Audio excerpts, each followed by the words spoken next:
Minashaitani rajim, bismillahirrahmanirrahim. Kanu wacha na muso bela jeni.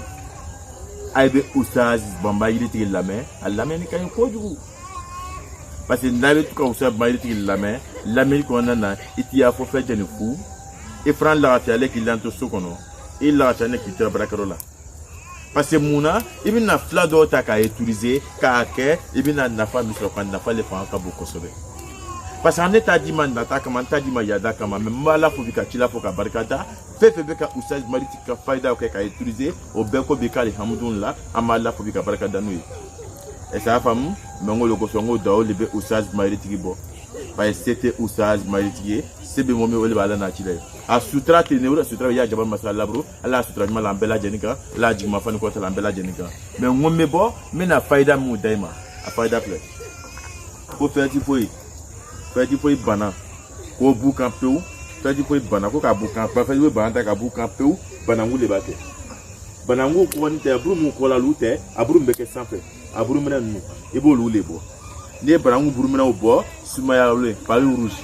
alu ba ko pali jaune sadi ko lu bukan adi fadi foi ka ta ka bukan peu ini be la fia ka bo bana kono ki bo degutola kono ki bo tsukasi kono bana ngo brofle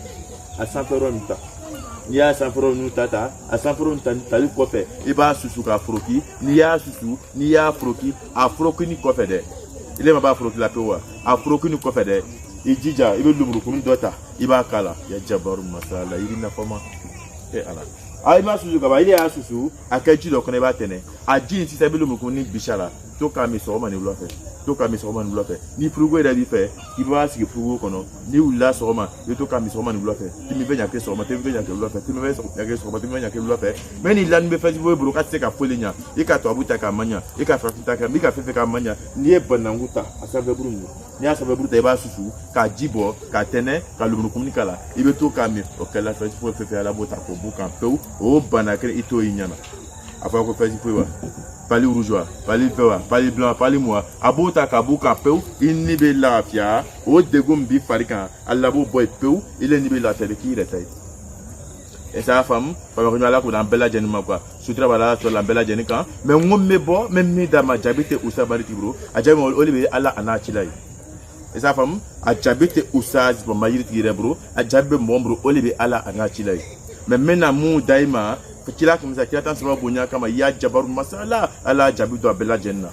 parce que na yake atina loroi atina izare loroi ngabina mom lo ngule binaka ala ana chilai ma famia ko mala ko na bela jenma la so la bela jenika ngambe bobi ka midi kan wache na musuma faji foi kan parce que ma kuma le kan foro mais ngambe bobi ka kuma kan ka daima faji foi côté kan ani pali côté no kan suma ban no na sraw kan pa suma be do suma do na isra be kuma ikire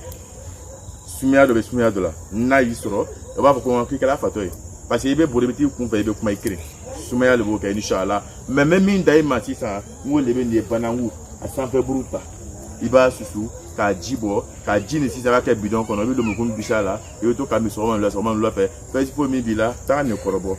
parce que tenan loro yi nta ni ke 600 banabika ta ni ke 600 alabino banauru alabino buka peu indibe la tali ki retai parce que c'était Oustaz Maritiki c'est be mo bala na chile c'est rete mumure si za fada tv c'est talere c'est be mo bala na chile fa ma ko la ko dan bela jenma ala sutra bi fan la bela jenika ay fe be binata nike ala jabito bela jenna ala ka janai mon denya le be ni inshallah lo na na ta kono ay bi na le ka pa jouer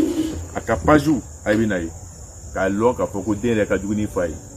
ka lo ka foko den ko ale ta ko ordinateur de ka ma fatile ta ka tuni inshallah lo mi na le bi na kuna bo